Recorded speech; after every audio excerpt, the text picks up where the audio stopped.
Hello and welcome back to my channel. What a game week. I don't know where to begin, from the Man United game to the Chelsea and Spurs game. It was all very lively and a bit of a disappointing game for Liverpool last night. But before we get into my team and how I did, I would just like to say, if you haven't subscribed yet, please do. My subscribers are slowly climbing up and it's really lovely to see. I'm also over on Twitter at YelenaFPL and my followers are going up there too. I've hit over 1,000, I think over 1,100 now. So thank you everyone for the support. Your comments have been so lovely to read and it's great to engage with you all and get your ideas for fantasy football. It's such a nice community and I'm so keen to be a part of it. But let's have a look at my team, and yeah, a lot of thoughts ahead of game week 3. I don't quite know what to do with my 2 free transfers. But yeah, let's have a look. Firstly, let's get to Jesus. Delighted I kept him on my team. I did say in my game week 1 recap to people, please do not transfer out Jesus just because he had one bad week. It happens to every single player. I mean, look at Harry Kane, he's still yet to have an absolute blinder of a week. Same with Salah. But Haaland had his great week the first week. This week was Jesus' turn. I would recommend with these big players, just have patience. It's the same with Salah. I'm not going to be getting rid of him this week, even though he has underperformed in my eyes for the last 2 weeks. There will be a time, and it could potentially be this week's fixture against Man United. We saw how Man United played at the weekend. I'm sorry, Man United fans, I know there's a lot of you that follow me on Twitter, but it was so difficult to watch them. Even if you're not a Man United fan, it is hard to see a big team do so poorly. But yes, I am obviously gutted that I didn't make Jesus my captain. That would have been a hefty amount of points and gotten me over. So I got 68 points this week. So that would have been very, very appreciated, but it's fine. Hopefully I'll captain him another week. I mean, he is for consideration this week because he is playing against Bournemouth and he has got really good fixtures for the next 3 weeks. As things are looking, I'll probably have a rotation between Jesus, Salah and Haaland for captain each week. Haaland did not perform as well as last week, but last week was absolutely incredible. It would have been amazing if he'd have done that 2 weeks in a row. So I will let him off. Obviously, last week against West Ham, he got 13 points. This week was only 5 and he was my captain, so I got 10. Not the biggest haul of points, but I will take it. It's fine. Now, if we have a look at my Liverpool players, this is where my dilemma with the transfer is coming in, because like a lot of people, I want to get rid of Robertson. I'm so disappointed with him so far, but I keep reminding myself it's only game week 2. He has the time to shine. Same with Trent Alexander-Arnold, and then Salah. Salah will be staying. We know we're going to see some big things for Salah. Robertson, if he doesn't absolutely knock it out of the park this week against Manchester United, then he will be going. Mark my words. I don't know whether I'm just holding on to him for the sake of it, and actually I should just accept the fact that perhaps this season isn't his season. But his past history, if we take the last 2 game weeks aside, he is up there getting the points.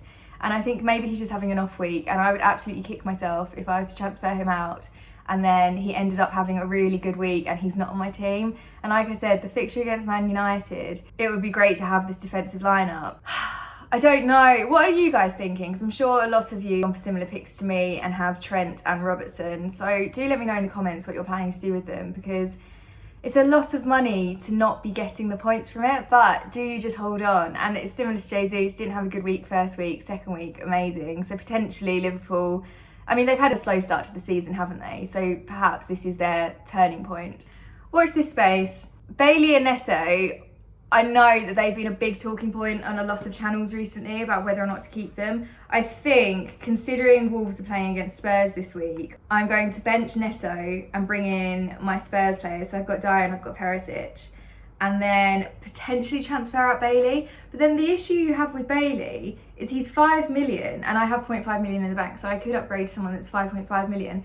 I still think there is some potential there. The fixtures aren't looking great. That is the other issue that I have. So it could be worthwhile just getting rid of Bailey, not having him from Villa. And then I've still got Archer, who may just be a permanent fixture on my bench for the foreseeable future. I'm not entirely sure. There are a lot of question marks at the moment over my team.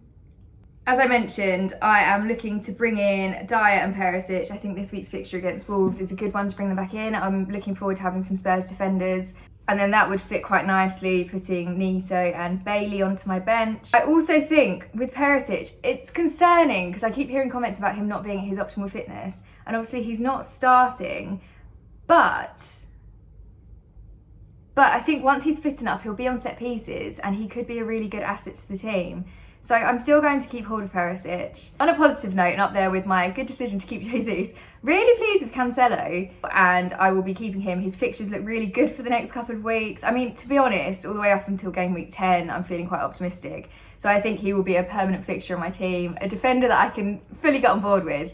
In terms of Robertson and Alexander-Arnold, we're not getting attacking returns, we're not getting those clean sheets, and this is what you're expecting for the amount of money that we've spent. So very, very frustrating. In terms of transfers that I could potentially bring in, so if I won't be able to afford him by just getting rid of Archer, but if we just have a look, I'm really tempted to bring in Tony. If you look at Brentford's fixtures, they are an absolute dream. I mean, Fulham, Everton, Crystal Palace. And the way that Brentford have been performing so far this season, I want Brentford players on my team. So the other team I'm quite keen to bring players in from is Brighton, especially Gross. So many people have said good things about Gross, and I can see why. That is an option, and I have wanted to start bringing Chelsea players in. Now that with Spurs fixtures out of the way, we're good to go. But again, what if Robertson absolutely thrills us all against Manchester United and I don't have him on my team? So I may hold off again this game week. It's so difficult to decide. I don't know. Tons to think about ahead of game week 3. I don't know what I'm going to do with my transfers, to be honest. I'm so worried about getting rid of the Liverpool players and then they score an absolute blinder this weekend.